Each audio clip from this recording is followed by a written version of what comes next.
एक भक्ति, एक विश्वास शिव के करीब में हमको लेकर जाता है। शिव महापुराण में किसी भी वस्तु की, सामग्री की या कोई चीज की मूलता नहीं कही। शिव महापुराण में अगर किसी चीज की बात कही गई है तो वो विश्वास की बात कही है, वो भक्ति और भरोसे की बात करी गई है। विश्वास। रामचरितमानस में भी शंकर भगवान को विश्वास कहा गया है। शिव जी को पूर्ण भरोसा और पूर्ण विश्वास की तुलना तुलसीदास बाबा ने दी है। और तुलसीदास बाबा ने जब पूर्ण तरह से भगवान शंकर को विश्वास कर दिया है, विश्वास की तुलना कर दी गई है, तो संपूर्ण जगत में, संपूर्ण जनमानस को ये देख लेना चाहिए कि विश्वास अगर होगा तो परमात्मा भी आपके सम्मुख में आकर खड़े हो जाएंगे, और अगर विश्वास नहीं है तो परमात्मा भी नहीं आ पाएंगे।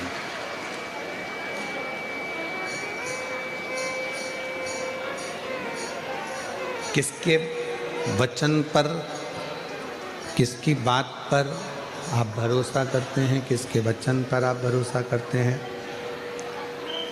किसकी बात पर आप भरोसा करते हैं, यह आपके ऊपर निर्भर करता है, यह आपके ऊपर है।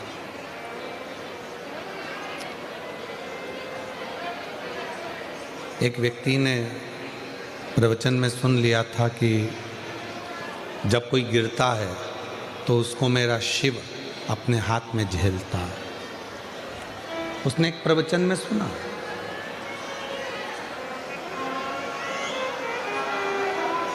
उसने एक प्रवचन में ये सुन लिया कि जब जब कोई गिरता है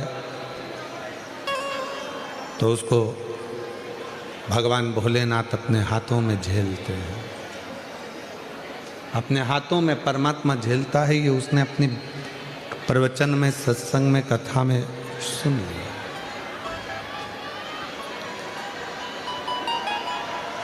प्रवचन में ये उसने सुना।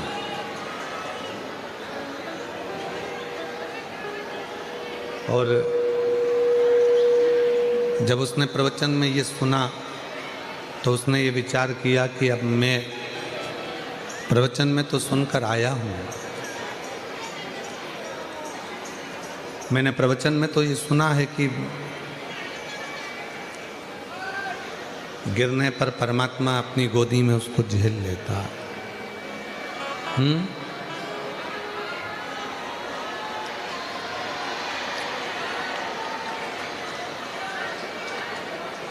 कि परमात्मा गोदी में उसको झेल लेता है, यह हमने प्रवचन में सुना है।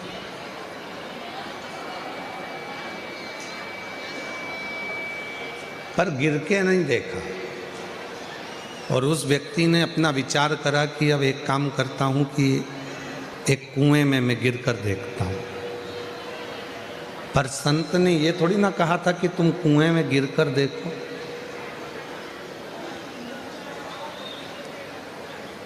संत ये थोड़ी ना बोले हैं कि तुम कुएं में गिर कर देखो। संत ने तो कहा कि जब संसार का मनुष्य गिरता है तो उसको शिव अपने हाथों में झेल लेता है, भगवान शंकर अपने हाथों में झेल लेते। पर उस व्यक्ति ने वो सत्संग करने वाले, प्रवचन करने वाले के मुख का शब्द सुना, और सुनने के बाद में वो मुख का शब्द सुनकर कुएं में कूदने के लिए, कुएं में गिरने के लिए गया। और जब वो कुएं में गिरने के लिए गया तो उसके मन में आया कि प्रवचन देने वाले ने तो कह दिया कि जब कोई गिरता है तो शिव जी उसको झेलते हैं, और मान लो मैं कुएं में गिर गया, शिव जी नहीं आए झेलने के लिए, तो मैं तो मर ही जाऊंगा। एक काम करता हूं कि मैं कुएं में गिरूं भी और मरूं भी ना। भगवान आएगा तो ठीक है, नहीं आएगा तो ठीक है। पाँव में रस्सी बांध ली उसने, और पेड़ से बांधकर रस्सी को वो कुएं में कूद गया। 2-3 दिन तक वो कुएं के अंदर लटका रहा, पर शिव नहीं आया, भगवान नहीं आया, भगवान पहुंचे ही नहीं। फिर जब भगवान वहां नहीं आए, वहीं से एक व्यक्ति निकल कर जा रहा था और उस व्यक्ति ने देखा कि कोई कुएं में पड़ा हुआ है।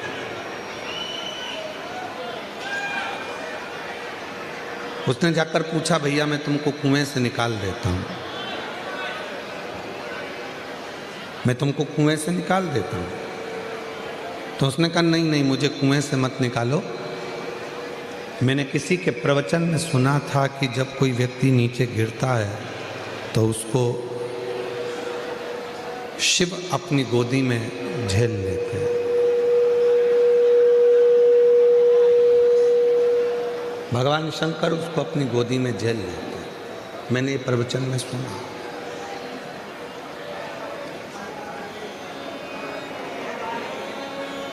इसलिए मुझे निकालो मत ही। उस व्यक्ति ने कहा कि क्या तूने प्रवचन में ऐसा सुना था? हाँ, ऐसा ही सुना था। अब उसने कहा, जब इतनी सी बात के पीछे अगर मुझे बाबा भोलेनाथ जी का दर्शन हो रहा है तो फिर दिक्कत क्या है? उसने रस्सी ढूंढी, रस्सी मिली नहीं और बड़ के पेड़ की डालियों को बांधकर वो कुएं में कूद गया।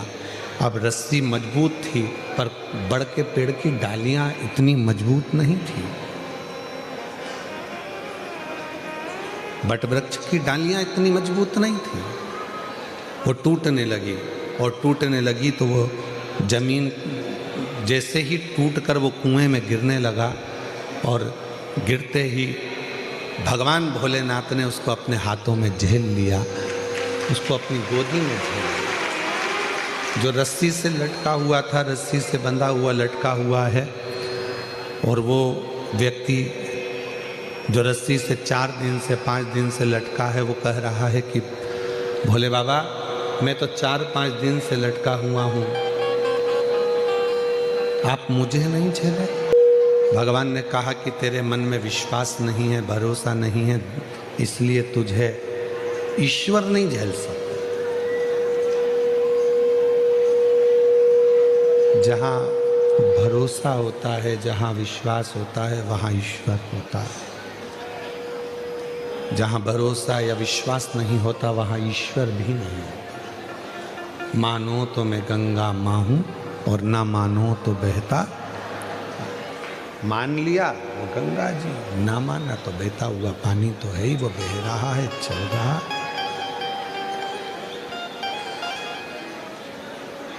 वो बह रहा है, चल रहा। शिव विश्वास की एक मूर्ति है, भगवान शंकर भरोसे की एक मूर्ति है। आप अपने गले में रुद्राक्ष पहनते हो? हाथ उठाओ जरा, कितने लोगों ने पहने हैं? रखो रखो, पहनना चाहिए। क्यों?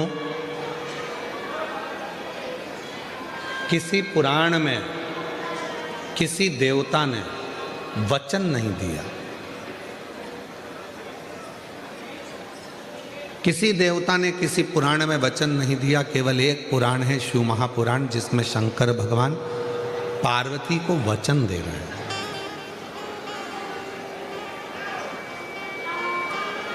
शिव पार्वती को वचन दे रहे हैं, भगवान शंकर पार्वती जी को वचन दे रहे हैं। केवल एक पुराण है और वो है शिव महापुराण, जिसमें भगवान शंकर पार्वती को वचन दे रहे हैं कि पार्वती,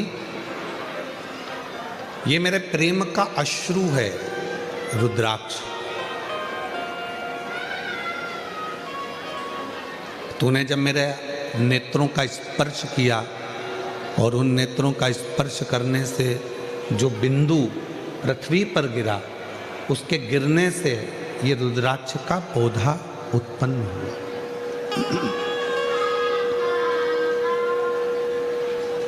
रुद्राक्ष का पौधा उत्पन्न हुआ, ये मेरे प्रेम का प्रतीक है।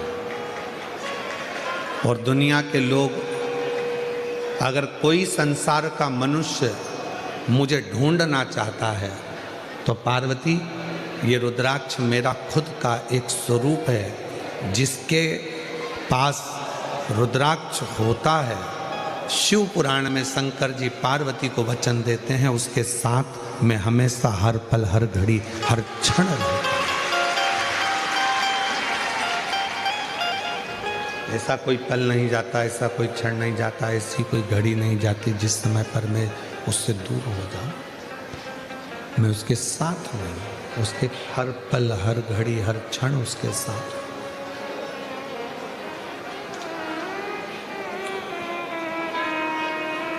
एक क्षण भी मैं उसका खाली नहीं जाने देता, हर क्षण में उसके साथ में। इसलिए शिव महापुराण की कथा कहती है कि अपने गले में रुद्राक्ष का होना बहुत जरूरी है।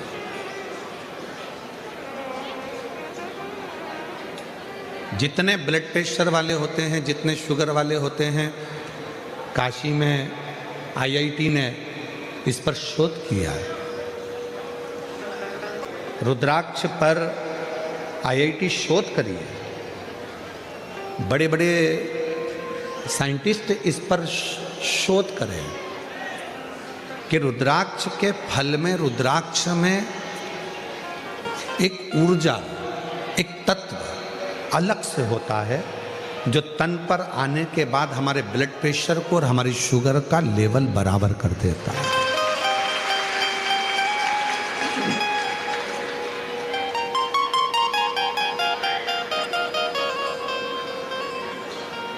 वो हमारे शुगर के लेवल को बराबर कर देता है, बराबर।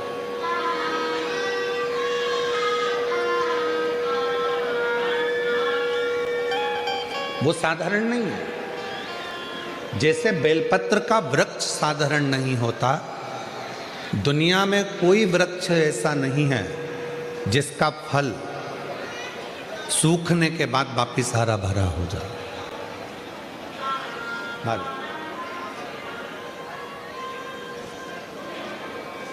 दुनिया में केवल एक बेलपत्री का वृक्ष ऐसा है जिसका बेल का फल बेल के पेड़ में लगा लगा यदि सूख भी जाता है तो सूखने के बाद बेल वृक्ष उसको वापिस ताजा कर देता है, हरा कर देता है और वापिस वो भर जाता है। केवल एक बेल का पेड़, बेल वृक्ष केवल ऐसा है जिसका फल पुनः वापिस ताजा हो जाता है। अगर किसी ने फल को नहीं तोड़ा, वो फल लगा हुआ है और उस फल को, लगे हुए फल को कोई नहीं तोड़ रहा है तो वो फल लगा लगा लगा लगा लगा लगा वापिस ताजा हो जाएगा, वापिस निर्मल हो जाएगा।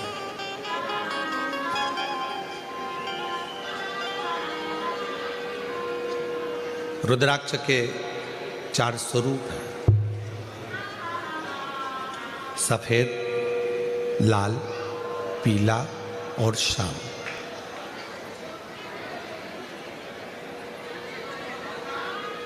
एक सफेद रुद्राक्ष भी होता है, एक लाल रुद्राक्ष भी होता है, एक पीला रुद्राक्ष भी होता है, एक सफेद रुद्राक्ष भी होता है।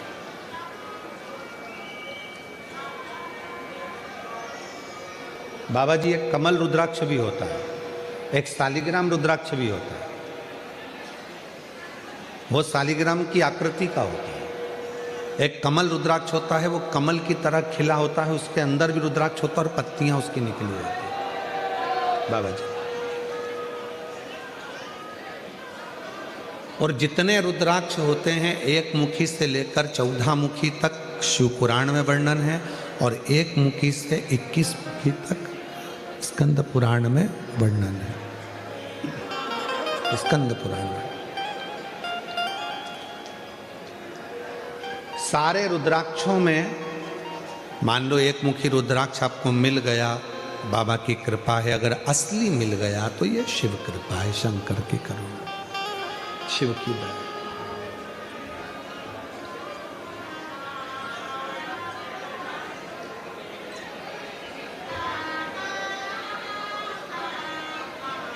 पर संपूर्ण रोग, संपूर्ण दुख, संपूर्ण तकलीफ, संपूर्ण बीमारी, संपूर्ण कष्ट, संपूर्ण समस्या का हल करने के लिए 2 रुद्राक्षों का महत्व का है।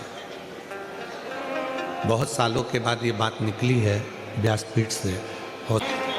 2 रुद्राक्ष ऐसे होते हैं जो संपूर्ण बीमारी के लिए, रोग के लिए, तकलीफ के लिए, कष्ट के लिए, दुख के लिए निवारण का कार्य करते हैं। वो है पहले नंबर पर 5 मुखी रुद्राक्ष। क्यों? शिव पंचानंद है। भगवान शंकर का एक मुख अघोर मुख है। अघोर मुख, अघोर मुख का मतलब है कि उनको क्रोध नहीं आता। अघोर मुख का मतलब है कि वो शांत स्वरूप हैं। कर्पूर घोरम करुणा तारम संसार सारम कर्पूर करुणा संसार सारम भुजगेन्द्रहारम सदा हृदयारविंदे भवं भवानी सहितं नमामि। जैसे आरती होने के बाद में कर्पूर गौरम जब हम गाते हैं और उसमें कपूर को अग्नि में डालते हैं, कपूर को अग्नि में दिया जाता है। आपको सबको कथा में हमने पहले भी वर्णन किया कि कपूर किसका प्रतीक है। जो आरती के बाद में कपूर लगाया जाता है वो किसका प्रतीक है? यदि आपने पूर्व में शिव पुराणों को सुना होगा तो उसमें हमने वर्णन किया है। पूर्व में अश्वमेध यज्ञ होते थे। अश्वमेध यज्ञ का जो अश्व होता था वो पूरा दिग्विजय करने जाता था। फिर वो अश्व आता था और उस अश्व को अग्नि की साक्षी में दिया जाता था। अब आज का व्यक्ति तो इतने सारे अश्वमेध यज्ञ नहीं कर सकता। आज के व्यक्ति के पास टाइम भी नहीं है, तो वो यज्ञ भी बड़ी मुश्किल से कर पाता है, हवन में भी बड़ी मुश्किल से बैठ पाता है। अश्वमेध यज्ञ का पुण्य कैसे प्राप्त हो? तो भगवान राम जी ने अपने गुरु विश्वामित्र जी से ये पूछा था कि हमें, वशिष्ठ बाबा से पूछा था कि हमें अश्वमेध यज्ञ का फल रोज प्राप्त हो। हम अश्वमेध यज्ञ तो एक ही बार करें, पर उसका फल रोज प्राप्त हो, उसके लिए क्या करना चाहिए? तो वशिष्ठ बाबा ने, विश्वामित्र जी ने उस अश्वमेध यज्ञ के अश्व को कपूर बना दिया और उस यज्ञ कुंड में छोड़ा। तो कहा वशिष्ठ बाबा ने और विश्वामित्र जी ने, जब संसार का मनुष्य अपने घर में नित्य आरती करता है, विशेष आरती में जब कपूर की आरती करेगा तो उसको अश्वमेध यज्ञ का फल उसी क्षण प्राप्त होगा। अश्वमेध यज्ञ का फल प्राप्त करने के लिए हम रोज आरती के बाद थोड़ा सा कपूर लगा देते हैं और हम बड़े प्रेम से गाते हैं कर्पूर गौरम करुणा। वो अश्वमेध यज्ञ का फल।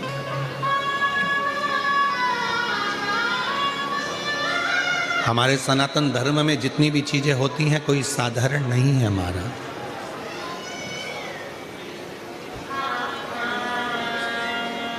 हमारे सनातन धर्म में जितनी भी चीजें हैं, हाथ में अगर हम मोली बांध रहे हैं, लाल लच्छा बांध रहे हैं, नाड़ा बांध रहे हैं, वो लाल पीला धागा बांध रहे हैं, क्यों बांधते हैं? किस लिए बांधा जाता है? उसको बांधने का केवल एक कारण होता है कि हम किसी दूसरे के बंधन में ना पड़ जाएं, तो वो बंधन बांधा जाता है।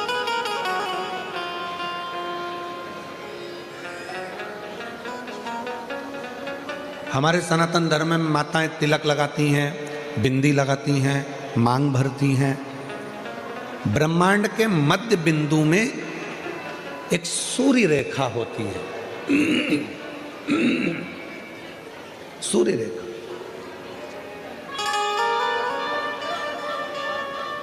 सूर्य का रंग होता है लाल और सूर्य का रंग लाल होता है। सिंदूर, मांग में भरने वाला कुंकू लाल होता है, लाल कलर। जब माताएं अपने मांग में सिंदूर भरती हैं, लाल रंग का कुंकू या सिंदूर मांग में भरती हैं, तो उनकी सूर्य रेखा प्रबल हो जाती है। और यदि कोई माता पढ़ी लिखी भी नहीं होती है, कुछ भी ना पढ़ी लिखी है, तो भी अपने बच्चे को पढ़ाने की सामर्थ्यता उसमें तुरंत प्रकट हो जाती है। वो पढ़ा। पहले के समय में माताएं इतनी पढ़ी नहीं होती थी, जो बुजुर्ग माताएं हैं वो इतनी पढ़ी नहीं होती, पर अपने बच्चे को वो ज्ञान पूरा देती, अपने बच्चे को विद्वत्ता पूरी देते थे, विद्वत्ता ज्ञान पूरा देते।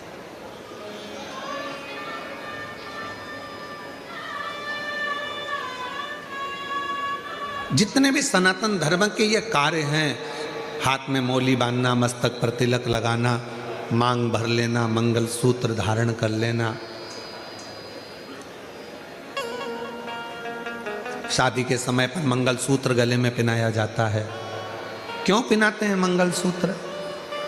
क्योंकि उस मंगल सूत्र में कुछ दाने काले होते हैं, कुछ दाने पीले होते हैं, कुछ दाने सोने के होते हैं पीले कलर के, कुछ काले कलर के होते हैं, और बीच में एक छोटा सा पेंडिल हो जाता है मंगल सूत्र। वो मंगल सूत्र शादी के मंडप में लड़का लड़की को इसलिए पहनाता है कि इस मंगल सूत्र को तुम देख लो, जैसा यह मंगल सूत्र है वैसा ही हमारा जीवन रहेगा। कुछ दिन काले रहेंगे तो कुछ दिन पीले रहेंगे, कुछ दिन सुख के रहेंगे तो कुछ दिन दुख के रहेंगे। पर चिंता मत करना, ये सुख और दुख के दिनों में जब हम पूर्ण तरह से निकल जाएंगे, तब आखिरी में एक पेंडिल आता है। उसी तरह फिर हमारी जिंदगी में एक आनंद का दिन जरूर आएगा। चिंता मत, वो दिन जरूर आएगा, वो दिन अपनी जिंदगी में खुशी का दिन जरूर आएगा, सुख का दिन जरूर आएगा। मंगलसूत्र हमें प्रेरणा दे रहा है, सुख और दुख आएंगे। जिंदगी है, कभी भी याद रखना, कोई महाराज तुमको मिल जाए और कह दे कि मैं तुम्हारी जिंदगी में दुख नहीं आने दूंगा, समझ लेना पक्का बेवकूफ बना रहा। तुमसे पैसे कमाना होंगे इसलिए वो कह रहा है कि तुम्हारी जिंदगी में दुख नहीं आने दो। भगवान राम जी की जिंदगी में दुख आया, इतने बड़े बड़े गुरु जी उनके थे। भगवान कृष्ण की जिंदगी में दुख आया, इतने बड़े बड़े गुरु जी उनकी जिंदगी में थे। माँ जानकी के पिताजी के यहाँ इतने बड़े बड़े गुरुजी थे, तो भी माँ जानकी की जिंदगी में दुख आया। तो कोई तुमसे कह दे कि मैं तुम्हारे जीवन में कभी तुम्हें दुख नहीं आने दूंगा, मैं तुम्हें ऐसी विद्या बता दूंगा कि तुम्हें तकलीफ नहीं आएगी, या मैं तुम्हारे को कहीं से गड़ा हुआ धन निकाल कर दे दूंगा, या मैं तुम्हारे लिए कोई ऐसा जादू फादू कर दूंगा, कहने में मत आना। आजकल बेवकूफ बनाने वाले बहुत घूम रहे हैं, इनके कहने में मत। अपना दुख अपने को काटना। अपने को छींक आई है, छींक आई तो पड़ोसी छींकेगा क्या? जम के बोलो, बच्चे छींकेंगे क्या? अपनी छींक अपन को छींकना। अपने को खांसी आई, अपने को खांसी। अभी हमारे गले में खराश आ रही थी और हम माइक बंद करके तुमको इशारे में बोले खराश लो, तो तुम्हारे खराशने से हमारा खराश बंद हो जाएगा क्या? अरे बोलो तो जम के, नहीं होगा। दुख तुम्हारा है। कबीरा बाबा ने कहा, गुरु की करनी गुरु भरेगा और चेले की करनी चेला। उड़ जाएगा हंस अकेला। आपके कर्म का भोग आपको भोगना है। हम क्यों कहते हैं कि शंकर जी के मंदिर जाओ, एक लोटा जल चढ़ाओ, घर का प्रत्येक बच्चा शिव के मंदिर जाए? क्यों कहते हैं? क्योंकि उसके कर्म का भोग उसको भोगना है। आज से अगर वो मंदिर जाना चालू कर देगा, लोटा भर के जल चढ़ाना चालू कर देगा, तो उसकी जिंदगी वो अच्छी बनाना प्रारंभ कर देगा, उसका जीवन सार्थक बनाना प्रारंभ। इसलिए उसको स्वयं को मंदिर जाना, उसको स्वयं को मंदिर पहुंचना, उसको स्वयं जल चढ़ाने जाना, उसको स्वयं को भगवत का भजन करना। कई माताएं कह देती हैं कि गुरुजी मेरा बेटा पशुपति व्रत नहीं करेगा तो मैं कर लूं। तो हमने कहा कि क्यों नहीं करेगा, बोलो उसको, तेरे ही भाग्य के लिए कर रहे हैं ना, तू अपने लिए ही कर रहा है ना, कर। शंकर के मंदिर में एक लोटा जल तू अपने लिए चढ़ा रहा है ना, चढ़ा।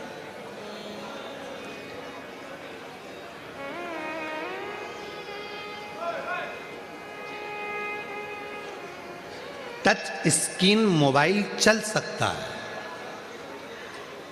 ये हो सकता है,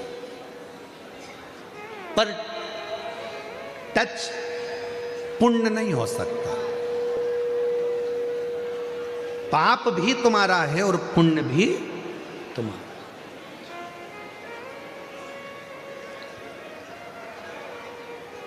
कई कई माताएं यहां आती हैं व्यासपीठ का पूजन करने के लिए, सिर पे पल्लू लेके, उसका पति अगर कुछ दान कर रहा है या बेलपत्र चढ़ा रहा है तो वो अपने पति को छू लेती है, टच कर लेती है। तो हमने एक दो माताओं से पूछा इससे क्या होता है, तो कहा 50-50 आधा। हमने कहा ठीक है,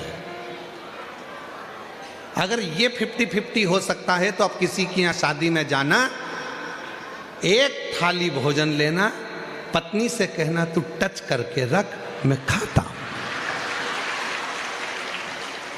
काहे बाबा जी, टच करके रख।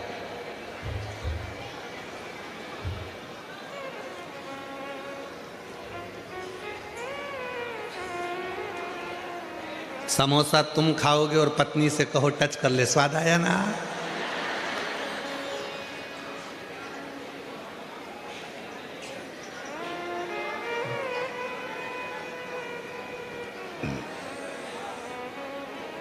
पानी पतासे वाले की दुकान पर जाकर कहना जरा मीठा पानी डालो, इसमें तिक्की का पानी डालो, पत्नी से कहना जल्दी टच कर, स्वाद आया ना।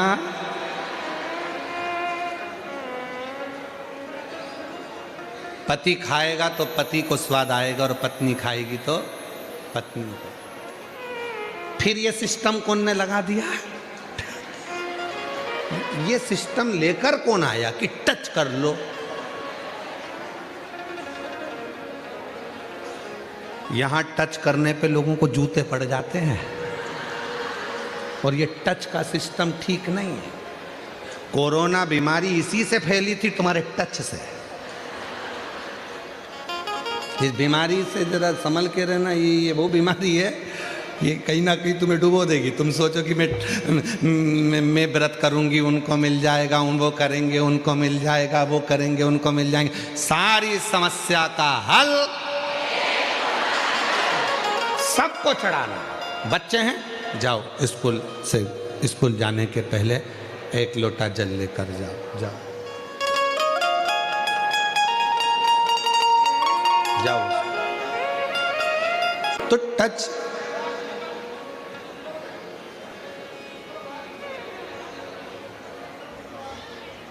दान में, धर्म में, पुण्य में, संकीर्तन में, सत्संग में, भजन में, कीर्तन में स्वतः करिए, स्वयं का। हाथ में खुजाल चल रही है और तुम पड़ोसी से कह रहे हो तो तेरे हाथ में खुजाल ले, उससे मतलब अपने को स्वयं खुजाना पड़ेगा, अपने को स्वयं खाना पड़ेगा, स्वयं अपने को छींकना पड़ेगा, स्वयं। कोई दूसरा नहीं करेगा हमारा, स्वयं को करेगा।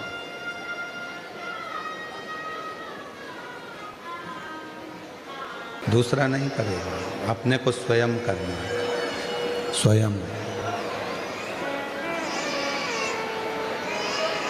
तो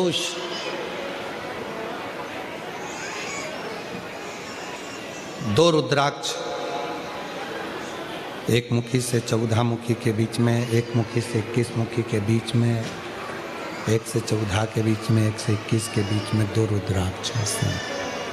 वो दो रुद्राक्ष जो दुख को, तकलीफ को, कष्ट को, रोग को, बीमारी को, तकलीफों को मिटा दे, वो दो रुद्राक्ष। पहले नंबर का रुद्राक्ष है कितने मुखी? जम के बोलो, 5 मुखी। और दूसरे नंबर का रुद्राक्ष का वर्णन किया गया 7 मुखी। कौन सा रुद्राक्ष? 7। पहला है 5 मुखी, दूसरा है 7 मुखी। ये दोनों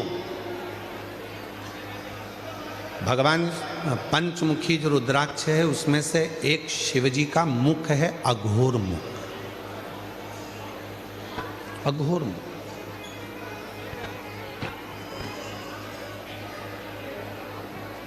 ये लोग कहते हैं अघोरी है, ये अघोर साधना करता है,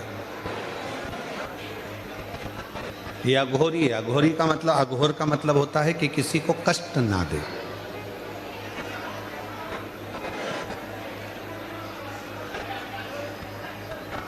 सच्चा यदि कोई संत होगा, सच्चा यदि कोई गुरु होगा, सच्चा यदि कोई तपस्वी होगा, सच्चा यदि कोई संत होगा तो जिंदगी में कभी किसी को बद्दुआ नहीं देगा, कभी किसी को अपशब्द नहीं कहेगा, कभी किसी को ताना नहीं देगा, कभी किसी को गाली नहीं देगा, कभी आड़ा टेढ़ा कहेगा ही नहीं, वो कभी किसी को अपशब्द नहीं कहेगा। सच्चा यदि है तो दो रुद्राक्ष है, और वो दो रुद्राक्ष में एक 5 मुखी, एक 7 मुखी। 5 मुखी रुद्राक्ष में एक, ये 5 मुखी जो रुद्राक्ष होते हैं इसमें शंकर भगवान का एक अघोर मुख होता है, वो शांति का प्रतीक हो, शांति, सहजता का। लोग कहते हैं कि अघोरी के पास मत जाना, अघोर विद्या करने वाले दूसरे का बुरा कर, ना ना ना। सच्चा अघोरी, सच्चा शंकर का भक्त, सच्चा परमात्मा का भक्त कभी किसी का बुरा करता ही नहीं। चलो उठाकर देखिए अपने शास्त्रों को, बड़े बड़े ध्यान से उठाकर देखना आप, कहीं सिवर वाला महाराज गलत तो नहीं बोल दिया। उठाकर देखिए पुराने पुराने शास्त्रों को। प्रहलाद जी ने भगवान का भजन करा, 4 वर्ष की आयु में भगवान का दर्शन हुआ। बोलो हुआ कि नहीं हुआ? ध्रुव जी ने 4 वर्ष की अवस्था में भगवान का भजन करा, ध्रुव को भगवान का दर्शन हुआ। बोलो हुआ कि नहीं हुआ? मीराबाई ने भजन किया, मीराबाई को गिरधर गोपाल का दर्शन हुआ 6 वर्ष की आयु में। नामदेव जी महाराज ने भजन करा, 5 वर्ष की आयु में दर्शन किया। संत तुकाराम जी ने 3 वर्ष की आयु में भगवान का दर्शन करा। मुक्ताबाई, जीजाबाई, जितनी भी माताएं संत, ये सब ने भगवान का दर्शन किया। रामकृष्ण परमहंस ने 9 वर्ष की आयु में भगवान का दर्शन किया।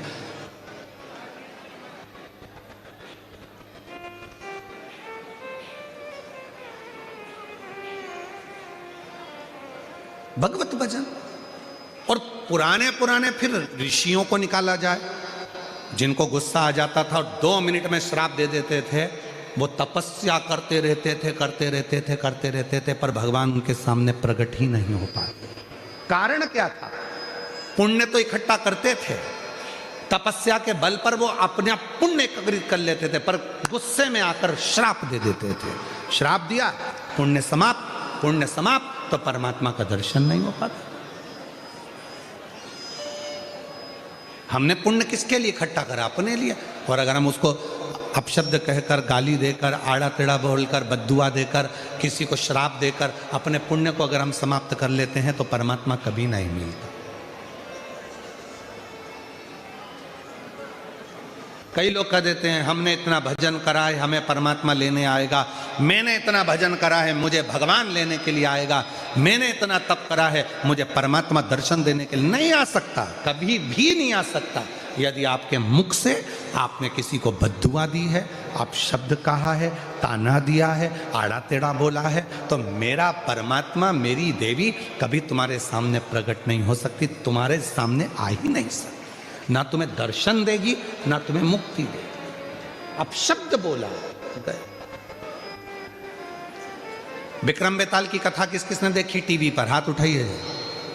विक्रम बेताल नाटक आता था, सीरियल आता था, आज भी डला होगा टीवी पर, यूट्यूब पर। उसका सबसे बड़ा एक ही चीज थी, क्या थी? तू बोला मैं चला। बस वो विक्रम बेताल की कथा संत को याद कर लेना चाहिए, एक अच्छे साधु को याद कर लेना चाहिए कि हमारे मुख से अपशब्द निकला और हमारा पुण्य चला। तू बोला मैं चला, तूने अपशब्द बोला, तूने बद्दुआ दी, तूने अपशब्द बोला, तूने श्राप दिया, तूने आड़ा टेढ़ा बोला और वो पुण्य हमारा पूरा चले गया, फिर वो पुण्य नहीं रहता। अक्ष पहनकर क्या हम हॉस्पिटल में नहीं जा सकते? रुद्राक्ष पहनकर क्या किसी के यहाँ पर चले गए, मरण में चले गए या किसी के यहाँ चले गए तो हमारा रुद्राक्ष क्या बेकार हो जाएगा, खंडित हो जाएगा? क्या हमारा रुद्राक्ष अच्छा नहीं रहेगा? माताएं गले में धारण कर लेती है, रजस वाला धर्म आ जाता है, तो क्या हमारा रुद्राक्ष खंडित हो जाएगा? क्या हमारा रुद्राक्ष बेकार हो जाएगा? कहाँ किसी के यहाँ बच्चा हुआ, हम चले गए तो हमारा रुद्राक्ष हॉस्पिटल में गए तो बेकार हो गया, मैयत में गए तो बेकार हो गया, मरण में गए तो बेकार हो गया, कोई गलत कृत्य हो गया तो क्या बेकार हो गया? कहाँ लिखा? नहीं। रुद्राक्ष मतलब शिव, शंकर। वो अगर आपके गले में पड़ा है तो आप कितने भी अपवित्र क्यों ना हो गए तो भी वो रुद्राक्ष अपने आप आपको पवित्र कर देता है, अपने आप वो पवित्रता प्रदान करता है अपने आप।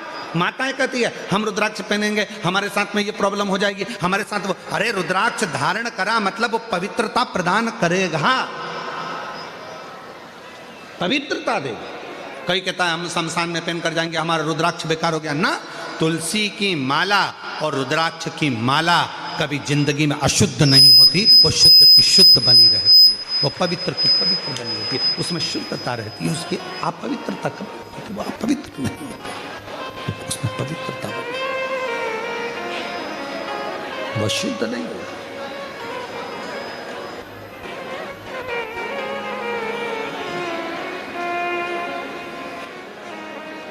एक बात पूछें, जरा उत्तर देना सबकी सब, ठीक है? तुलसी नाली के किनारे पर, अगर गटर के किनारे पर तुलसी का पौधा लग गया तो क्या वो तुलसी नहीं रहेगी? जम के तो बोलो। छत पर लग गई तो भी, शमशान में तुलसी लग गई तो भी तुलसी है, गौशाला में लग गई तो भी तुलसी है, मंदिर में लग गई तो भी तुलसी है, रोड के किनारे लग गई तो भी तुलसी है। तुलसी तो तुलसी, उसमें कोई अशुद्धता का भाव नहीं आता, वो अशुद्ध नहीं होती, वो शुद्ध है। उसी तरह रुद्राक्ष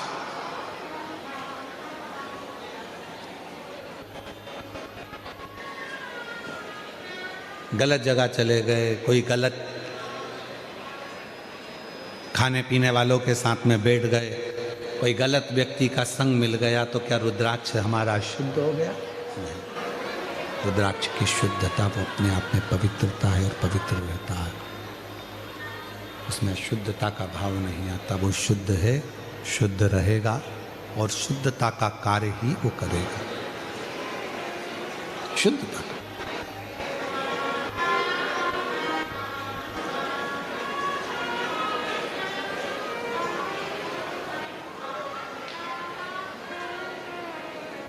स्मरण,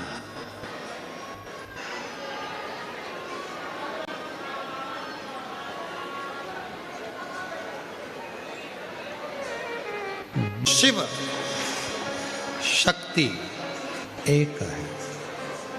यमुना भी पवित्र कर रही हैं, गंगा भी पवित्र कर रही है। गंगा का जल उत्तराखंड से चला गंगोत्री से, पहुँचते पहुँचते पहुँचते पहुँचते प्रयागराज पहुँच गया, प्रयागराज से फिर काशी पहुँच गया, काशी से फिर चलता कोलकाता पहुँच गया, गंगा सागर में जाकर मिल गया। गंगा जहाँ से बहकर जा रही है उसने सबको पवित्र कर दिया। यमुना जी जहाँ से बहकर जा रही उन्होंने सबको पवित्र कर दिया, सबको। उसी तरह रुद्राक्ष गले में है, वो आपको पवित्र कर रहा है, पवित्र। बिना संकोच के मेरी जीजियां, बिना संकोच के मेरे बेटा, बिना संकोच की मेरी बेटियां, बिना संकोच के मेरे बुजुर्ग, बिना संकोच के मेरी बुजुर्ग माताएं। कोई कह रहा है शरीर में लकवा लग सकता है, पैरालिसिस आ सकता है, ब्रेन स्ट्रोक आ सकता है, हेमरेज हो सकता है। हमारा निवेदन है, छोटे से छोटा बच्चा हो, चाहे बुजुर्ग से बुजुर्ग व्यक्ति हो, चाहे महिला हो, चाहे पुरुष हो, उसके गले में अगर एक रुद्राक्ष पड़ा है तो उसकी जिंदगी में वो दुख नहीं पा सकता। लोग बाद में पहनते हैं, जब तकलीफ आ जाती है, तकलीफ आने के बाद लोग रुद्राक्ष पहनते हैं। हम कहते पहले से पहनो। कोरोना की बीमारी आएगी तब तुम इंजेक्शन लगवाओगे,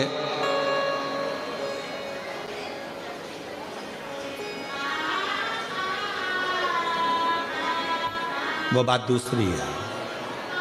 हमारे यहाँ देखो कितनी सुंदर बात कही है, बच्चा जन्म लेता है तो जन्म लिए बच्चे को इंजेक्शन लगाए जाते हैं। माँ कितनी रोती होगी, इतना सा बच्चा है, बहुत कमजोर सा, दुबला पतला, इतना सा है, और उसको डॉक्टर ने सिस्टर इंजेक्शन टूच टूच के लगा रही है। माँ कहे डॉक्टर साहब इंजेक्शन मत लगा, छोटा सा है, हड्डी हड्डी दिख रही, इतना सा तो बच्चा है, उसको क्यों इंजेक्शन। तुम चुप रहो। आज जो इंजेक्शन लग गया तो आने वाले समय में ना इसको कोई चेचक की बीमारी आएगी, ना ये बच्चा विकलांग होगा, ना इससे कोई गलत रोग होगा। इसलिए छोटे से बच्चे को बचपन में ही, तो हमारे को भी लगा है, तुम्हारे भी हाथों में निशान होगा, टोच टोच के लगाते हैं कि ये बच्चा बड़ा हो, बुढ़ा हो, तब तक भी इसकी शरीर में कोई बीमारी नहीं आना चाहिए, इसलिए उसको बचपन से लगाया।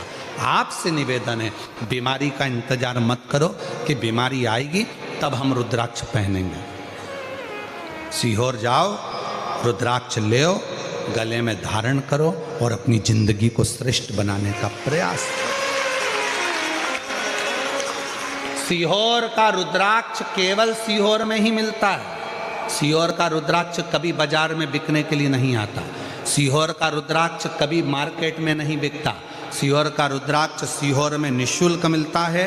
हाथ फैलाकर सुबह 10 बजे से शाम को 5 बजे तक रोज प्राप्त होता है। बस ये अभी रुद्राक्ष उत्सव होगा, इसलिए 15 जनवरी से बंद होगा, 15 मार्च तक रुद्राक्ष उत्सव के टाइम। बाकी के समय पर सीहोर का रुद्राक्ष निःशुल्क अपने हाथ फैलाओ, बाबा से मांगो, मेरे लिए दीजिए बाबा, आप अच्छा करना मुझे।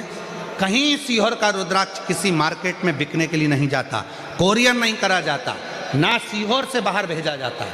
केवल आप आइए, लीजिए और बाबा का भजन कर कर फिर जाइए। सीहोर का रुद्राक्ष मार्केट में नहीं है। दुनिया के लोग आपसे कह दें ये सीहोर का है, सीहोर का है, तो ऐसे तो कोई भी कह सकता है, कुछ भी बोल सकता है, कोई भरोसा नहीं।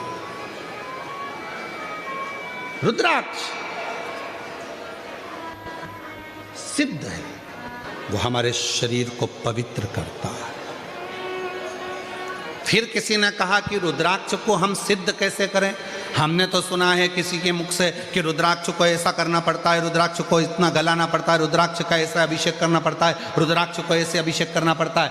शिव महापुराण की कथा कहती है भगवान शंकर के मंत्र का, शंकर भगवान के शिवलिंग के पास में जाकर भी ना कर सको तो घर में ही रुद्राक्ष को अपने हाथ में लेकर पंचाक्षर मंत्र नमः शिवाय, षडाक्षर मंत्र ओम नमः शिवाय या श्री शिवाय नमस्तुभ्यम इस मंत्र का जाप कर कर जब हम बाबा का रुद्राक्ष अपने गले में धारण कर लेते हैं तो वो अपने आप सिद्ध ही है और सिद्ध ही रहता है।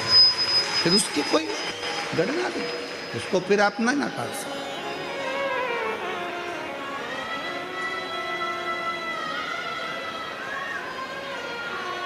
पंचमुखी रुद्राक्ष में एक मुख होता है अघोर। अघोर एक सुंदर चरित्र आता है हमारे शास्त्रों में पढ़ने में कि एक अघोरासुर हुआ।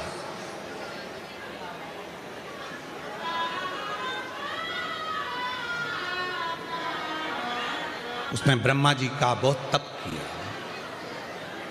वर मांग रहा था कि मैं मरूं ना, मेरी मृत्यु ना, मेरी मौत ना, मेरे प्राण ना छूटे, मैं मरूं ना, ये उसको वर चाहिए।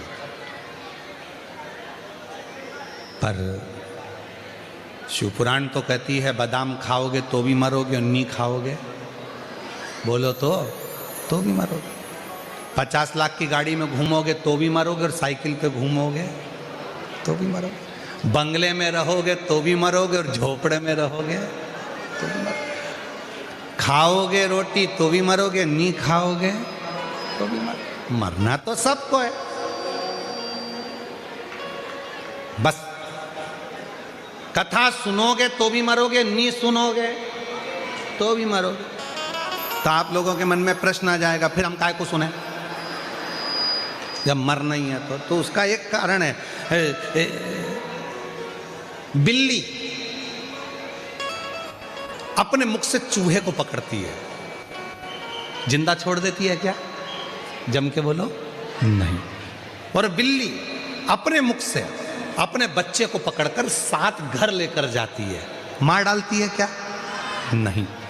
बिल्ली का मुख वही है, चूहे को पकड़ा नष्ट कर दिया, अपने बच्चे को पकड़ा 7 घर लेकर गई, उसको मरने नहीं दिया। बस उसी तरह शिव महापुराण की कथा सुनोगे तो भी मरोगे, नी सुनोगे तो भी मरोगे।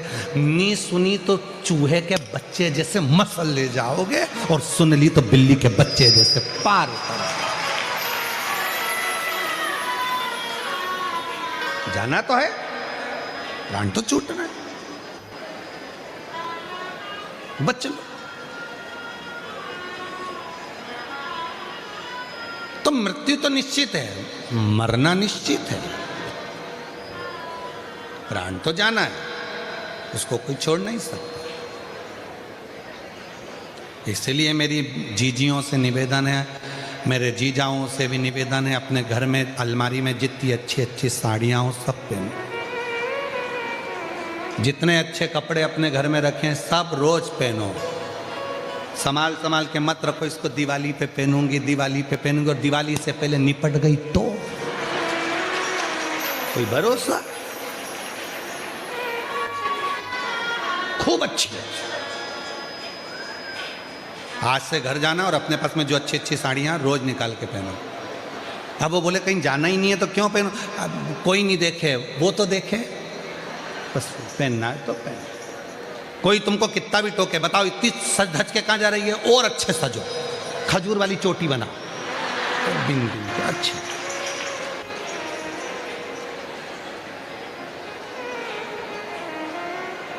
पेंसिल से लाइन और डब्बा भी भारी, और वो धागा से काय को सोचना।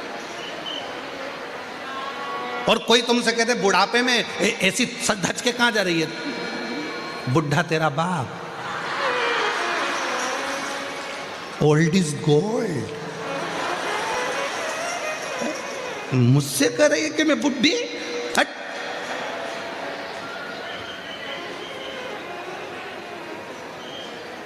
अच्छे, जो भगवान ने दिया है उसमें खुश रहना प्रारंभ करो। किसी की वस्तु को देखकर, किसी का महल देखकर, किसी की गाड़ी देखकर, किसी का बंगला देखकर, किसी की दौलत देखकर अपने मन में ये मत सोचना कि मेरे पास इतना होना चाहिए। भगवान ने जो तुझे दिया है, हो सकता है वो किसी और के पास वो भी ना हो, जो दिया उसमें खुश है, उसमें। प्रसन्न रहो।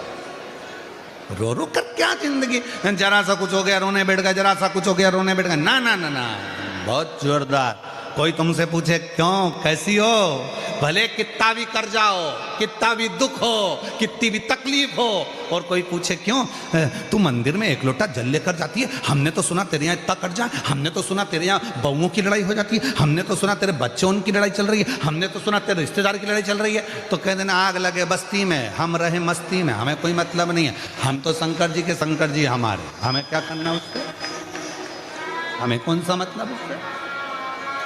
इसलिए मेरी जीजियों, मेरे जीजाओं, हमने देखा है लोगों के पास में धन बहुत है पर खाना खाने की फुर्सत नक नहीं है। फुर्सत। दुकान पर ग्राहक आ रहे हैं, तुमसे अच्छा तो तुम्हारा नौकर है, ठीक 2 बजे छुट्टी मारता है, चाय सेठ जी 50 ग्राहक खड़े रहे, उसको खाना खाना है मतलब खाना है। तुमसे अच्छा एक भिखारी है, तुम्हारे दरवाजे से मांगता है, तुम्हारे दरवाजे के बाहर जाकर कचौड़ी और समोसा खरीद कर खाता है, और तेरा मन करता है खा लूं क्या 5 रुपए का, खा लूं क्या 10 रुपए का, और तू जोड़ जोड़ के बच्चों के लिए, पत्नी के लिए, बच्चों के लिए, पत्नी के लिए, बच्चों के लिए, पत्नी के लिए, और एक दिन फोटो टंग जाता नहीं पड़े।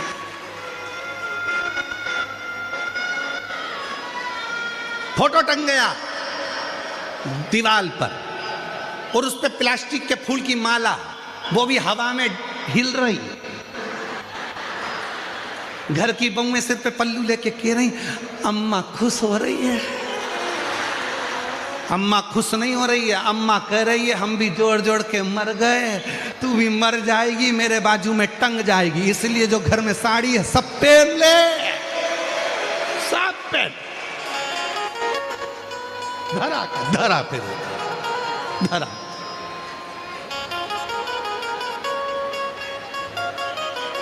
इसलिए काल करो सो, आज करो सो, घर जाके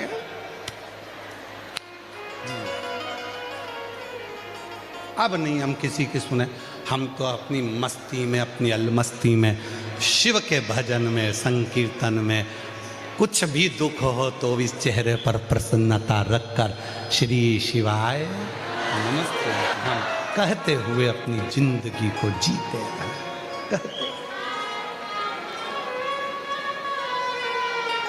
और बस वही जीवन का एक वही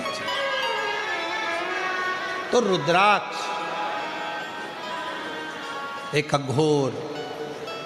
अघोरासुर हो गए, और वो अघोरासुर ने महाराज ब्रह्मा जी से वर मांगा कि मैं कभी मरूं ना, मेरे प्राण ना जाएं, मेरी मृत्यु ना हो। ना ना, मृत्यु तो निश्चित, प्राण तो छूटेंगे, मरना तो पड़ेगा, प्राण तो जाए। तो फिर करा क्या जाए, तो कहा एक काम करो, फिर एक काम, जैसे शिव महापुराण की कथा सुनने वाले जो भक्त आते हैं, आखिरी दिन की जो कथा सुनते हैं, आरती होती है, बाबा की मिट्टी को प्रणाम कर कर आरती के बाद झोली पसार कर प्रणाम कर कर कहते जाते हैं कि हमने सुना है, मेहमान जब जाते हैं तो बच्चे के हाथ में कुछ देकर जाते हैं, आरती के बाद जब मेरी बहनें कथा के पंडाल से जाती हैं, मेरे जीजा जब जाते हैं तो बाबा से कह कर जाते हैं तू भी जा रहा है, हमारी झोली में कुछ तो डाल जा, कुछ तो दे जा, जिससे फिर आए कथा का रस तत्व ग्रहण, कुछ तो दे। एक अघोरासुर हुआ, ब्रह्मा जी से उसने वर मांगा कि मैं मरूं ना, मेरे प्राण ना छूटे। पर ब्रह्मा जी ने कहा कि संसार सागर में अगर जन्म लिया है तो मृत्यु तो निश्चित होती है, ऐसा नहीं है कि मौत नहीं आएगी, मृत्यु नहीं आएगी, मृत्यु तो आएगी। तुम और कोई वर मांग लो जो तुमको चाहिए। तो कहा अगर वर देना चाहते हो तो फिर ऐसा वर दीजिए कि ना मैं नाग से, किन्नर से, गंधर्व से, अप्सरा से, मनुष्य से, पशु से, पक्षी से, किसी से ना मरूं। मेरे सामने आकर अगर कोई मुझे क्रोध कर कर मारना चाहे तो मैं ना मरूं, क्रोध से मैं ना मरूं।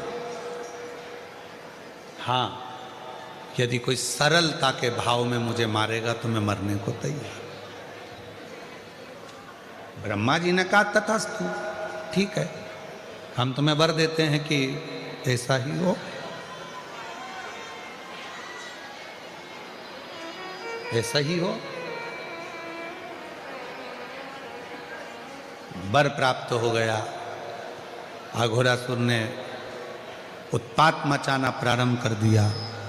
ऐसा उत्पात अघोरासुर ने मचाया कि सारे देवता बहुत घबरा गए, सब परेशान। अब करें तो करें क्या? जो भी अघोरासुर के सामने जाता था, अघोरासुर इतना हरकत करता था, इतनी गलत हरकत करता था कि उनको गुस्सा आ जाता, तो उसको मार ही नहीं सकते। तब ब्रह्मदेव ने भगवान शिव के पास में सूचना पहुंचाई कि इस अघोरासुर को आप समाप्त कर सकते हैं,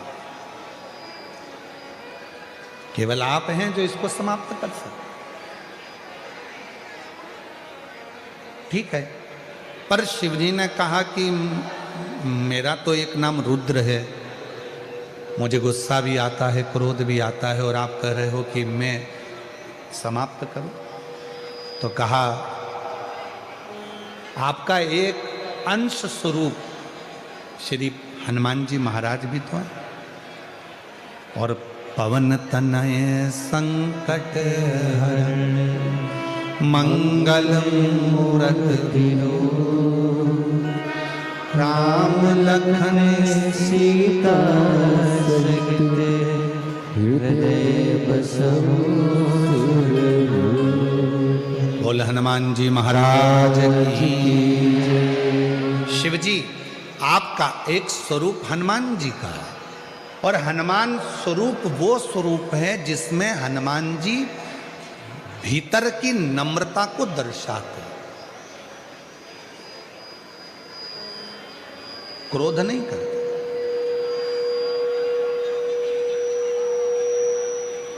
कितना कितना क्रोध हनुमान जी को दिलाया गया, पर हनुमान जी गुस्सा नहीं करे। लंका के राजा रावण ने हनुमान जी का अपमान तक कर दिया था, उनको बैठने के लिए स्थान नहीं दिया था, तो भी हनुमान जी क्रोध नहीं करे।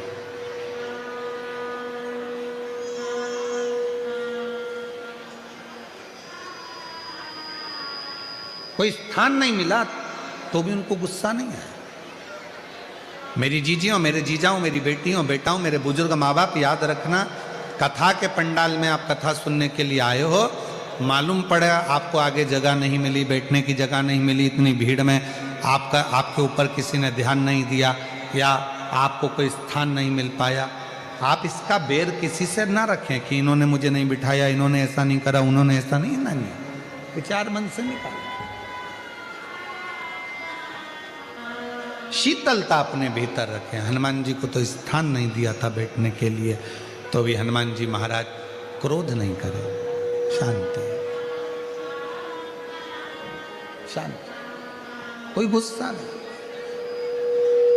तब श्री हनुमान जी महाराज को भगवान शिव जी ने याद किया और हनुमान जी को बुलाया कि आज अघोरासुर का वध करना है। मान लो अगर मुझ में क्रोध आ भी जाए, मान लो अगर क्रोध आ भी जाए, तो एक काम करना कि भीतर से शीतलता देना। तो हनुमान जी ने कहा मैं मंत्र जाप करूंगा, राम नाम जप करूंगा और आपको शीतलता दूंगा, पर गंगा जी को भी आमंत्रित करा जाए और पार्वती जी को भी आमंत्रित करा जाए। मां गंगा जी को भी बुलाया। गंगा, जब मैं अघोरासुर को मारूं तब तुम मुझे शीतलता देना, शीतलता। पार्वती, जब मैं अघोरासुर को मारूं तो तुम मुझे शक्ति और भक्ति दोनों साथ देना। ठीक है, हनुमान जी हैं, गंगा जी है और पार्वती जी हैं, और शिव जी आज अघोरासुर को मारने के लिए जा रहे हैं।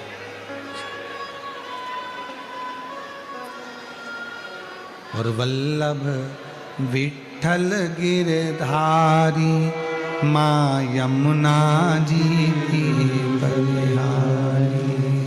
वल्लभ विठ्ठल, बोलो बोलो बोलो, माँ यमुना जी की बलिहारी।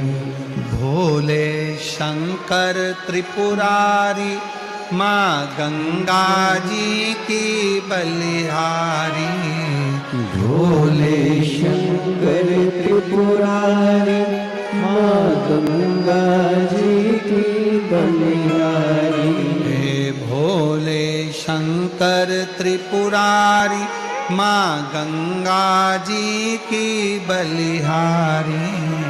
भोले शंकर त्रिपुरारी माँ गंगा जी की बलिहारी।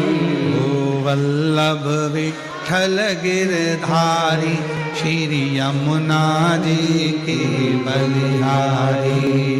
वल्लभ विठ्ठल गिरधारी श्री यमुना जी की बलिहारी। अघोरासुर ने उत्पात मचाया, ऐसी ऐसी हरकत अघोरासुर ने करी कि भगवान शिव को क्रोध आने लगा, शंकर भगवान को क्रोध आने लगा। और जैसे शिव जी को क्रोध आने लगा, शंकर भगवान को जैसे ही क्रोध आने लगा, गंगा जी ने शीतलता दी, पार्वती जी ने भक्ति शक्ति, हनुमान जी महाराज ने भगवान राम के नाम का उच्चारण कर कर शीतलता प्रदान करना प्रारंभ कर दिया। शीतलता। और अघोरासुर को मारने के लिए भगवान शिव ने तुरंत अपना शस्त्र त्रिशूल उठाया। अघोरासुर चरणों में आकर पड़ गया, मुझे मत मार। जितनी शीतलता से आप मेरे सामने खड़े हैं, आज मैं वचन देता हूं, अघोरासुर कहता है, उतनी ही शीतलता आपके सम्मुख में मेरी रहेगी। मेरे नाम को आप अपने साथ में जोड़ लो। शिव जी ने अपने एक मुख का नाम अघोर, अघोर। बोल अघोरेश्वर महादेव।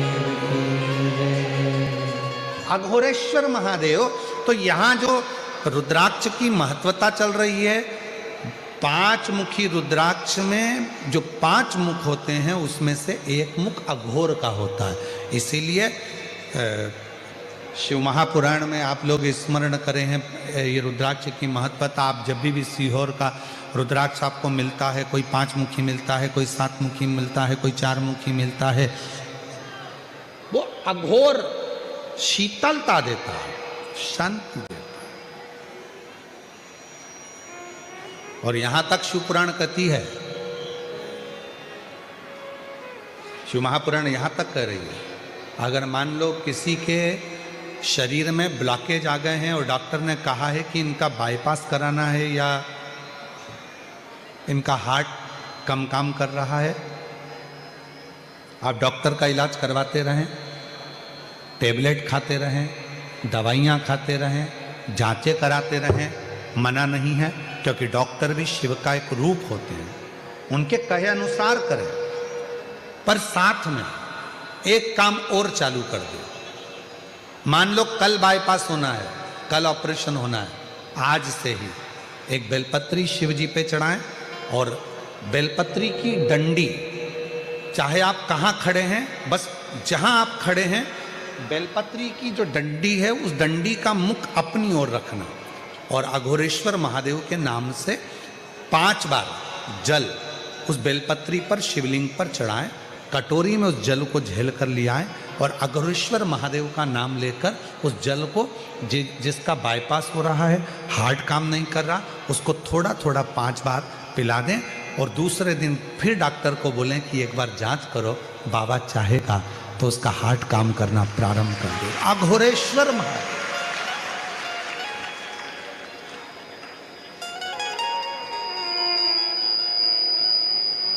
लोग इनको समझ नहीं पाते। लोगों को लगता है कि अघोरी है, अघोर है। अघोर, अघोर का मतलब होता है शांति, अघोर का मतलब होता है शीतलता, अघोर का मतलब होता है विपदा को हरने वाला, अघोर का मतलब होता है जो तुम्हारे भीतर जो भी आपके जीवन में सुख आने में जो दुख दिए जा रहे हैं, आपकी सुख की जो मार्ग हैं उसमें जो तकलीफें आकर खड़ी हो रही है, उस मार्ग को क्लियर करना, उस मार्ग को साफ करना। तो हमारे शरीर में भी जो मार्ग है, नलियां हैं वो चौक हो रही हैं, उसमें कोई अड़चन आती है तो अघोरेश्वर महादेव का नाम लेकर जल चढ़ाकर 5 बार, या सीहोर का रुद्राक्ष हो, वो भी 5 मुखी ज्यादा होता है, सीहोर का रुद्राक्ष, तो वो अगर है तो उसको भी पानी में गलाकर शिव जी को चढ़ाकर उसका भी जल पिलाएं तो अघोरेश्वर महादेव का स्मरण सुख देता। अघोरेश्वर। और ध्यान दें, बड़ी सुंदर बात है। कई लड़के हैं, कई लड़कियां हैं, कई बेटा हैं, कई बेटियां हैं, कहती हैं हमने एग्ज़ाम दिया पर हमारा एग्ज़ाम, हमारी नौकरी नहीं लग रही है, हमारी नौकरी नहीं लग रही है, हमारी नौकरी नहीं लग रही है। तो मेहनत को 4 गुना बढ़ा।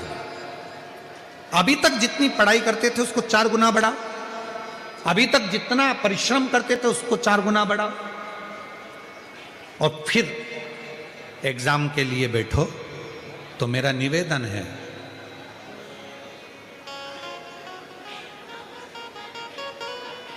कभी तुम्हारे पास में अगर रुद्राक्ष है सीहोर का, तो उस रुद्राक्ष पर तुम्हारे घर में अगर अलोनी भस्म, अलोनी भस्म कहते हैं, तुम्हारे यहाँ गोबर के कंडे को क्या कहते हैं? गोबरी है, छाड़, छाड़,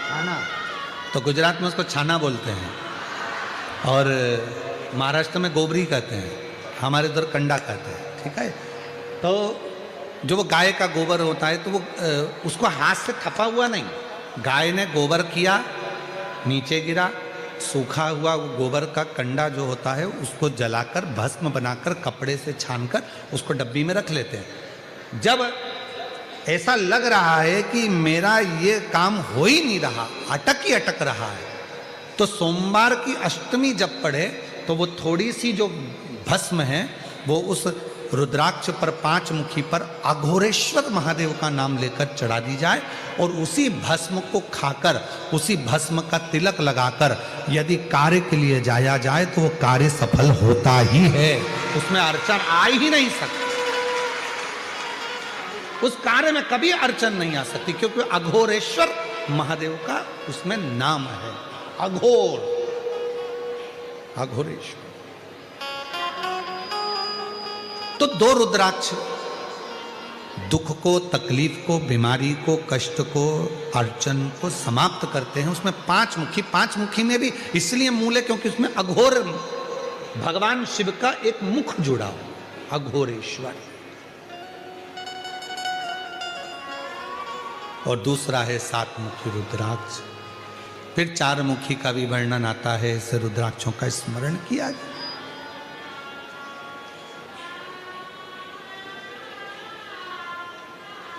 और यही 5 मुखी रुद्राक्ष का वर्णन एक और आता है महाराज। डॉक्टर ने कहा कि कमर का गुरिया चले गया है और वो गुरिया खसक गया है, या घुटने का ग्रीस खत्म हो गया है, या घुटने में गैप आ गया है, या कमर में गैप आ गया है, और व्यक्ति को लगे कि मैं बैठ नहीं पा रही हूँ, जमीन पर नहीं बैठ सकती, डॉक्टर कह रहा है कि कुर्सी पर बैठना पड़ेगा, नीचे नहीं काम कर सकती, नीचे नहीं बैठ सकती, गुरिया चले गया है, डॉक्टर का इलाज करवाओ, डॉक्टर को दिखाओ, जांचें कराओ, जो बोले वो करो। साथ में एक काम और करो, अशोक सुंदरी वाली जगह पर, सेनाई शांति रखो, अशोक सुंदरी वाली जगह पर रुद्राक्ष को रखें। अगर 5 मुखी रुद्राक्ष सीहोर का यदि आपके पास में है तो वो रुद्राक्ष को अशोक सुंदरी वाली जगह, अशोक सुंदरी का स्थान आप लोगों को पहले भी बताया, ये शिवलिंग, ये जलाधारी, ये जल बह रहा है, बीच में जो स्थान है वो अशोक सुंदरी का स्थान है। राइट में गणेश जी, लेफ्ट में कार्तिकेय जी, जलाधारी, पार्वती जी का हस्तकमल, शिवलिंग, शंकर का स्वरूप।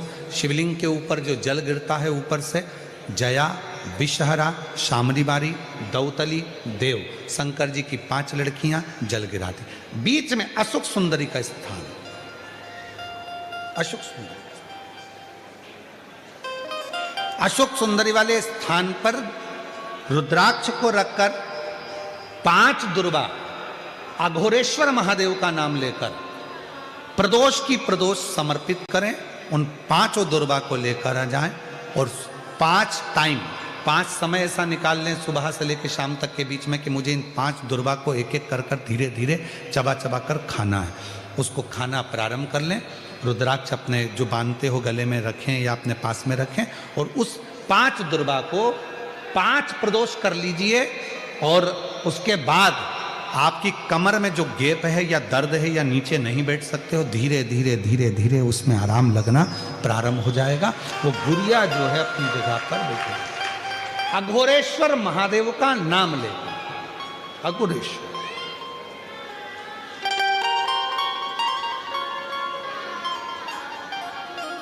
और अघोरेश्वर महादेव एक ऐसे महादेव का स्वरूप जिन्होंने शांति, शीतलता और मार्ग को प्रशस्त किया, मार्ग को प्रशस्त।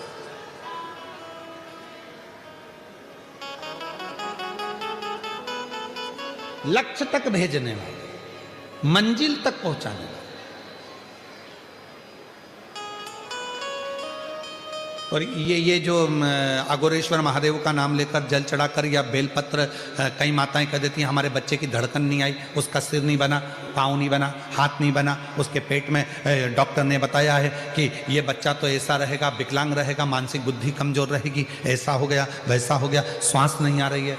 अघोरेश्वर बाबा का नाम लेकर बेलपत्र चढ़ाकर उस बेलपत्र को भी अगर माँ गर्भवती नारी खा रही है तो बच्चे को वो प्राप्त हो रहा है, और प्राप्त हो रहा है तो उसका शरीर पूरा बनना प्रारंभ होगा। फिर बच्चे की जांच कराओ, सोनोग्राफी कराओ, उसमें धीरे धीरे आपको मालूम पड़ेगा कि बच्चे की धड़कन आई है, बच्चे की श्वास। अघोरेश्वर महादेव।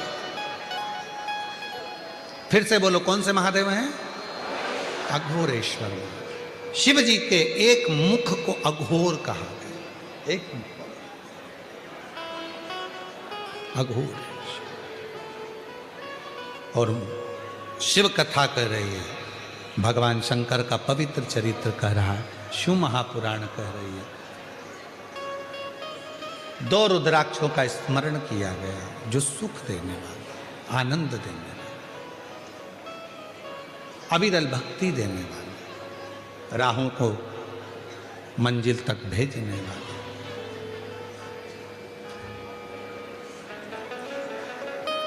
एक बिदल और उत्पल नाम के 2 असुर थे।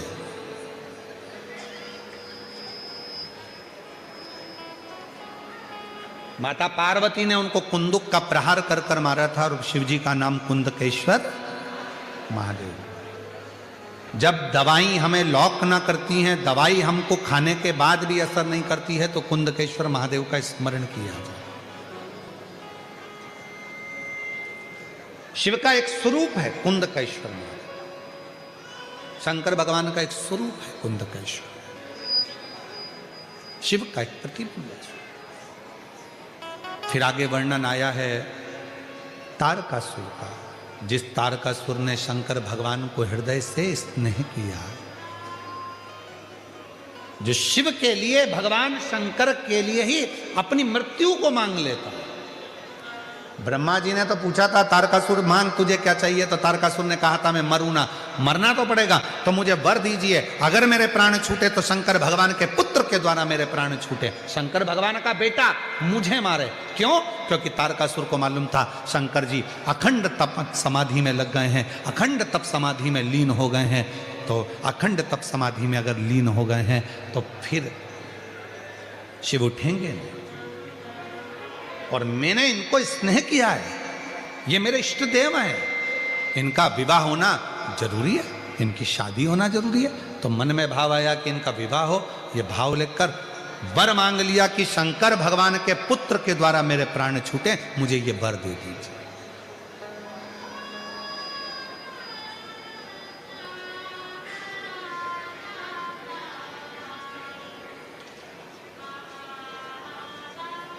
मुझे कुछ और नहीं चाहिए।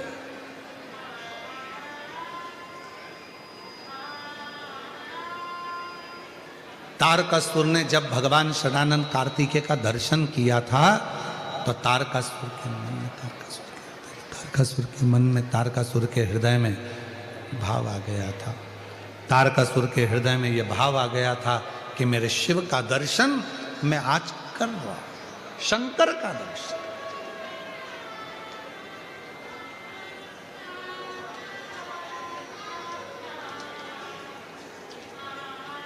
दिन शिव को प्राप्त करना चाहा, शिव मिले, शंकर मिले। आज शिव का दर्शन मुझे कार्तिकेय के रूप में हो रहा है। षडानंद कार्तिकेय का दर्शन कर रहा हूं तो मेरे को शिव का ही दर्शन हो रहा है। पर कार्तिकेय जी ने यह विचार कर लिया था कि मेरे पिता को बहुत मानते हैं तारकासुर। मेरी मां ने कहा है इनके हृदय में शिव बसते हैं, अब इनको तकलीफ नहीं दूंगा। और जिसके हृदय में भगवान शंकर विराजमान हो, जो शिव के भक्ति में दिन रात डूबा रहता हो, शिव पुराण कहती है उसका मन कभी ना दुखाए, उसके हृदय को चोट ना पहुंचाए। एक सच्चा शिव का भक्त, एक सच्चा शंकर भगवान का भक्त शिव का ही कोई अंश लेकर जन्म लेता है। शिव का सच्चा भक्त, भगवान शंकर का गुणगान करने वाला, शिव भक्ति करने वाला, शंकर भगवान की अविरत भक्ति में लगाने वाला, स्वयं लगने वाला और शंकर की आराधना साधना में डूबने वाला, स्वयं शंकर भगवान का ही कोई कृपा का एक उनकी रच का कोई कण ही जन्म लेता है, जो आपको शिव भक्ति में भी लगाएगा, शिव उपासना में भी लगाएगा, शिव आराधना भी करेगा और उसके हृदय को चोट पहुंचे ये ठीक नहीं। तारकासुर शिव की आराधना करता है, तारकासुर शंकर की साधना करता है।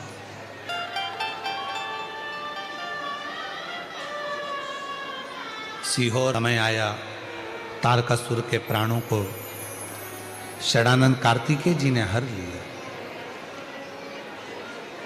और तारकासुर के प्राण चले गए तो तारकासुर के 3 बेटे हैं, तारकाक्ष, विदुम्माली और कमलाक्ष। इन तीनों का संहार भी भगवान शिव ने पशुपति नाथ रूप रखकर किया। पशुपति नाथ रूप, पशुपति का मतलब है जो पशुओं का भी देवता है। और केवल एक पशु के लिए नहीं, 33 कोटि देवताओं को तारकाक्ष, विदुम्माली और कमलाक्षकी को मारने के लिए 33 कोटि देवताओं को भगवान शंकर ने पशु बनाया था। शिव जी उनके पति बने थे, तब जाकर तारकाक्ष, विदुम्माली और कमलाक्षकी ये तीनों मरे थे, इनके प्राण छूटे।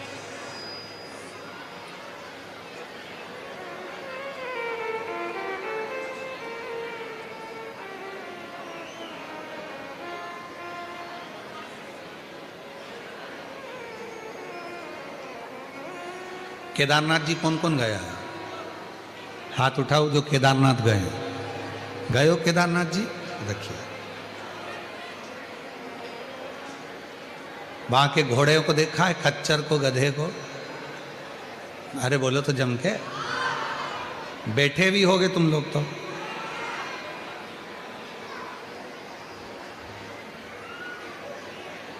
कभी उस खच्चर से, कभी उस घोड़े से पूछा जो तुमको बिठाकर इतने ऊपर लेकर जा रहा है, कितना अंदर से रो रहा होगा, कितना दुखी होगा, कितना दुखी, कितना दुख होगा उसको। जो वजन उठा रहा है, ले जा रहा है, तोक रहा है, 80 किलो के, 70 किलो के, 60 किलो के, 100 किलो के आप हम और भगवान लेकर जा रहे। एक बार भगवान शिव ने, भगवान ओघड़दानी ने उस पशु से पशुपति बनकर पूछ लिया था, पशुपति बन, तेरे ऊपर दुनिया का बोझा ढोकर लोग आते हैं दर्शन करने के लिए, पैदल चलकर नहीं आते। अच्छे अच्छे जवान भी व्यक्ति बैठकर तेरे ऊपर आते हैं, और तेरे ऊपर बैठकर आते हैं, तुझे कितना कष्ट होता होगा, कितना दुख होता होगा, कितना तकलीफ होता होगा। शंकर भगवान ने पूछा उस खच्चर से, उस घोड़े से, उस गधे से। उसने कहा, प्रभु दुख तो बहुत होता है, शरीर में कष्ट भी बहुत होता है, पर हमारा कष्ट जब हम उसको लेकर आते हैं केदारेश्वर मंदिर के बाहर, जब हम उसको छोड़ देते हैं और हमारा मुख जब आपके मंदिर की ओर होता है, तब हमारा सारा दर्द, सारा दुख, सारा समाप्त हो जाता है और आपका दर्शन। लोग कहते हैं कि केवल मनुष्य को ही बाबा की भक्ति प्राप्त होती है, पर यहाँ पशु भी कह रहे हैं कि हमें तेरे दरवाजे पर आने पर सुख प्राप्त होता है। सुख। 12 ज्योतिर्लिंग का स्मरण कराया, चंद्रदेव की काया का रोग ठीक करा, कार्तिकेय जी को मनाया, मल्लिकार्जुन के रूप में विराजमान हुए, दूषण नाम के राक्षस का संहार कर कर महाकाल बन गए, विंध्य पर्वत को दर्शन देकर ओमकारेश्वर बन गए, नर नारायण को दर्शन देकर केदारेश्वर बन गए। इसमें जो प्रथम ज्योतिर्लिंग है वो है सोमनाथ, जो गुजरात सौराष्ट्र की पवित्र धरा पर विराजमान है। 1000 वर्ष पहले, 1000 साल पहले आतंकियों ने, विधर्मियों ने उस सोमनाथ के अस्तित्व को मिटाना चाहा था। 1000 वर्ष पहले उसको मिटाने का प्रयास किया था, पर भूल गए थे वो आतंकी, भूल गए थे वो आतंकी, भूल गए थे वो विधर्मी कि यह भारत की भूमि शिव की भूमि है, और वो सोमनाथ आज भी अटल और अजर खड़ा है। अजर और अटल वो सोमनाथ आज भी खड़ा है। तुम जितना सोना, जितने माणिक, जितने रतन लूट कर लेकर गए थे, उतना सोमनाथ बाबा की भूमि पर आज फिर उतना रतन, माणिक, सोना, हीरा, पन्ना शिव भक्तों ने लाकर जमा किया।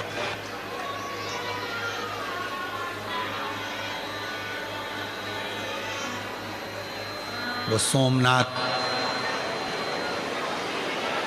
उसको क्षति पहुंचाने वाले भले वो उस समय के आक्रांता रहे हों, पर आज शिव के भक्तों ने उसको संभाला।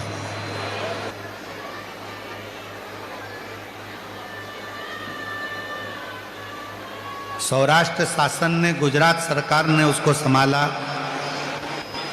केंद्र में विराजमान माननीय प्रधानमंत्री जी नरेंद्र भाई मोदी जी ने भी सोमनाथ की उस आनंदमय गाथा का स्मरण करते हुए उसको पूर्ण तरह से, पूर्ण आनंद के साथ फिर जागृत किया, फिर जागृत, और पुनः वह जागृत।